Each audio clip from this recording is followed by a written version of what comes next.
Howdy folks, Doc here with Last Best Tool, and Klein Tools has a couple of new hybrid wire cutter strippers. This one here in the yellow handle, as you can see, is the K12045. I don't know what the L08 means. And this one is designed kind of in one fell swoop to snip off the insulation on Romex. You can also cut wire here, and you got 832 and 632 bolt cutting there.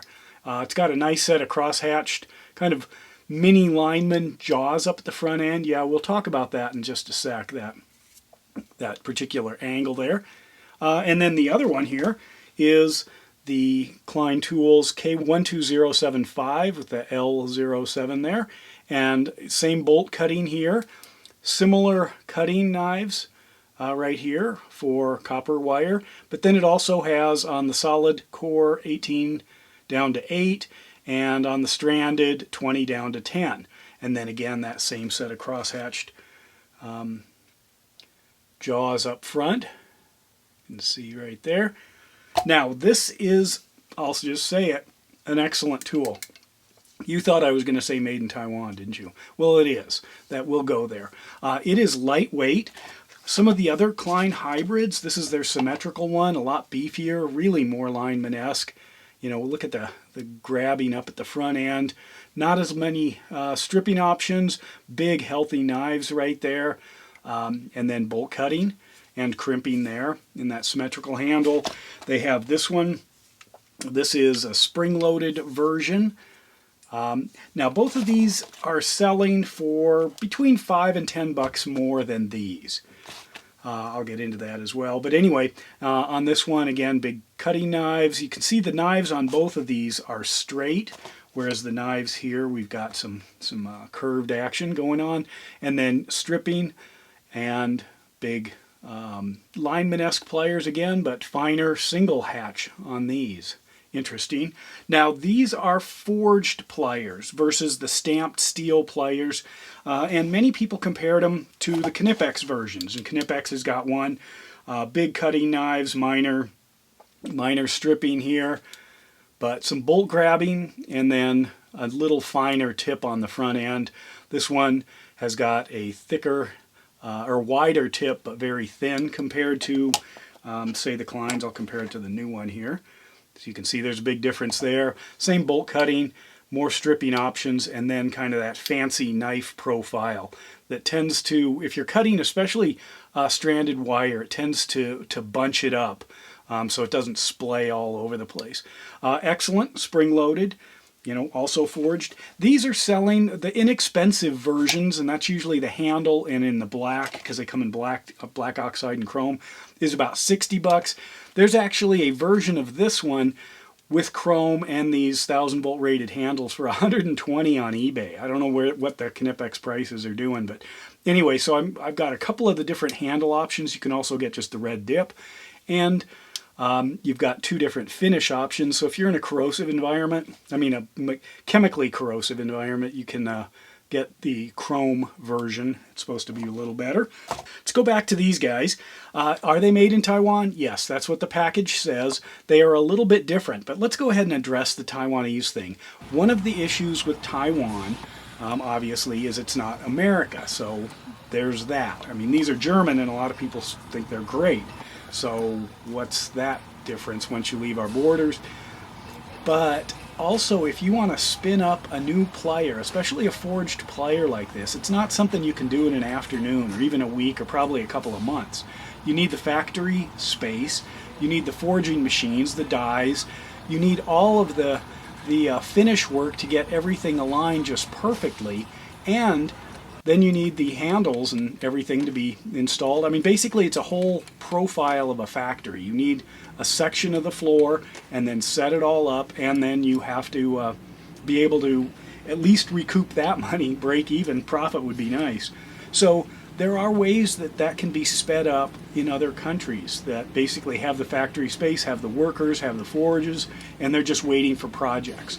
That's my guess with this, because lots of companies are doing that. Now, as far as performance, well, let's talk about just the feel in the hand. I like the Klein curve. You can get the Klein curve, or you can get straight pliers. You know, those are the kind of the Klein options. The curve, even on this kind of less expensive handle, I have to keep this one shackled because it doesn't have a lock and it springs open. I don't know what's up with that, but anyway, the Klein curve to me, or a symmetrical handle, really does fit into your hand. Now there might be some discussion as to whether or not they can be used right or left-handed, keeping that curve in the palm. They do feel like they are right-handed design. I do like the curve. It fits in the hand, it's a little snugger, and then when you've got a spring loading there, you have more traction along the basically the spine of the handle, which allows you to hang on to the plier with just friction, rather than some of the straight ones that you might lose contact with your palm, and therefore you've got to keep it more in a grip. Because of this design, this forged design that is noticeably thinner, they're calling it a lighter weight plier, a thin plier. Let's go ahead and measure the weight, because just in your hand it is noticeable. It's more than a conventional set of strippers, but not by much. So try to level that guy out. It'll let me know if it's off the chart here. Turn it on. So what I've got is a little balance here, and I'll start out, I'll do the stripper one, I'll compare these two. So here we are in ounces. So the USA made previous version is 9.9, 9.95, 10 ounces basically, whereas the new thinner one is 7.3 ounces. So that's definitely noticeable. It's almost 3 ounces. Let's go ahead and switch to grams. I know there are a lot of fans of grams out there. And there we are. So let's start with the heavier one. What do we have? 282 grams. And the lighter one, the new one, 208 grams. So about 70 gram difference. So there we go. Oh, what about cutting performance? Well, just snipping things. I'll start out with just slicing off some Romex here. This one, if you let it open on its own, it goes to this size, but you can open it a little bit further. And I noticed that on both of these, that the spring tension does not push it all the way open. Also, the lock keeps this potentially useful here if you can slide the wire through. I noticed on this Knipex, I wondered, is that a feature or a bug that it only closes that far?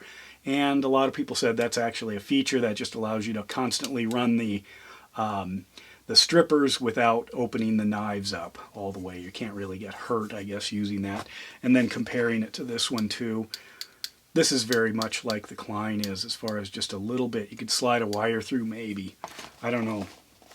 So anyway, the knives on these, actually very impressive. Not a lot of work. I can just hold this in the middle of the handle and it just snips it. You could snip it all day long, as long as I get it down near the pivot.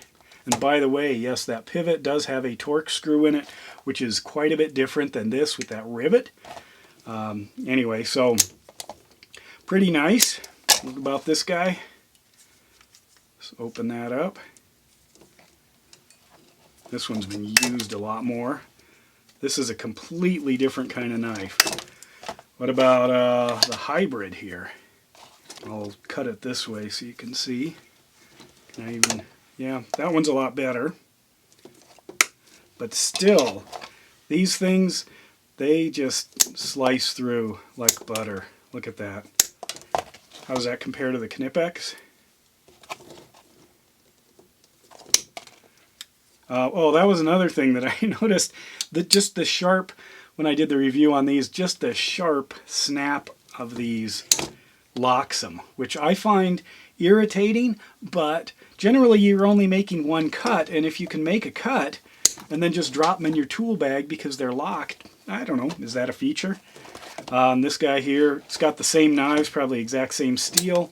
Again, this is crazy how smooth that is. If we go to the kind of the stripping, so to cut the Romex, I I just line that up about in the middle. This does have a ground in it, so it's right there. And then I move up, and usually I can just pull that right off. For the stripping, let's go ahead and separate these. I guess that's what I like about these linemans. What do I have? You only have two choices here. 12 on the solid, so I'm going to go right there. Snap. Beautiful. Silky smooth. Amazing. Wonderful there. Now, another thing with this is that tip. Let's take a closer look at that guy. You notice the way it closes. Here, let me get you a light. Turn this thing on. So, as I close this thing, you can see that there's still a little tiny gap. Now, first I thought, well, I got to look at my others. A gap, that's not unusual, you know, unless you're really trying to pick up coins or some other thing. But if you go up to, like these previous ones, there's a huge gap there. And if you go to the hybrid one here, there's an even bigger gap. But then I'm always curious, where is it stopping? In this one, it looks like the bottom of the knife might be where it's hitting, which is a good place. These, excuse me, these here, the knives in this case are overlapping versus coming together. So you see how that comes together, snapping shut, whereas these overlap. The overlapping is probably why it cuts so nicely. So then you can move that lock. Or is it down here? Because that's another place I was trying to think, is there something useful? Nope, there's a gap there. The other thing I wanted to do, and I haven't done this yet, is crack one of these open. I've got a little T20 Torx here, so let's crack one of these pliers open, see what's on the inside. If I can. I have not tried it.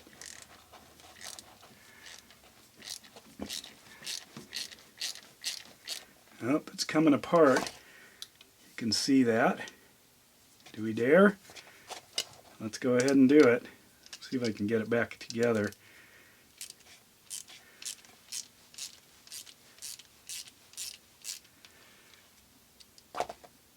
Yikes. That is one powerful spring-loaded plier. Okay, that's what we've got for the bolt. You can see in there. I'm going to slowly open it, so hopefully I can get it back together. That's how the spring works. That's interesting. It's just fitting into that little box cut on the other side. This locking mechanism is riveted in the earlier versions. Looks like they got the same idea. I don't know, maybe there's finish work in America, I'm not sure. But anyway, to then push that back, line it up, that's kind of neat. And I don't know, is that gonna work? Lost my bolt, there it is.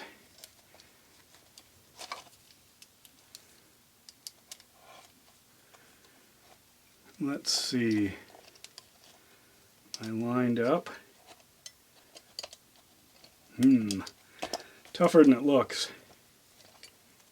There we go. Whoops. You know what I'm going to do is pop this off. Little Olsa one here. It's got some grip. Line that up. Drop the bolt in. Get that in, there we go. Thanks for your patience. Nice. So what does that eliminate? Well, eliminates probably a lot of kind of human handwork, a little too tight, in order to get everything aligned perfectly. And then the sticky plier issue is probably solved. As long as that holds up, it should.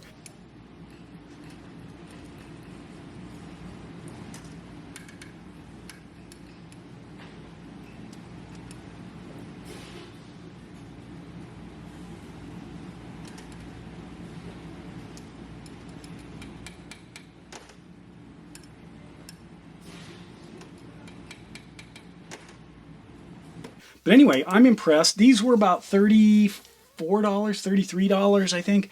Only place I found them is Lowe's, and then these were $37. Actually, 32 and change, I think, and 33 or 36 and change. Decent pliers. They are lighter. They're more nimble. They cut like crazy. I really like them. The adjustability. That one's. I wonder if I can tune that guy up a little bit. Back it off. I don't know. Anyway, so there they are. The new Klein lightweight forged thin profile wire stripper cutter hybrid pliers. I have to give them a win. Klein is getting more nimble. A lot of people might say they're offshoring stuff or whatever. They are not able to, make every single thing right away. And this could be a test market. Maybe they'll bring it forward back to the US, or maybe it allows them to be really nimble. And if ideally you just want that great tool, and that's what it takes to get it out in a reasonable amount of time for an affordable price, then that's what happens. So anyway, there you go. And with that, Doc out.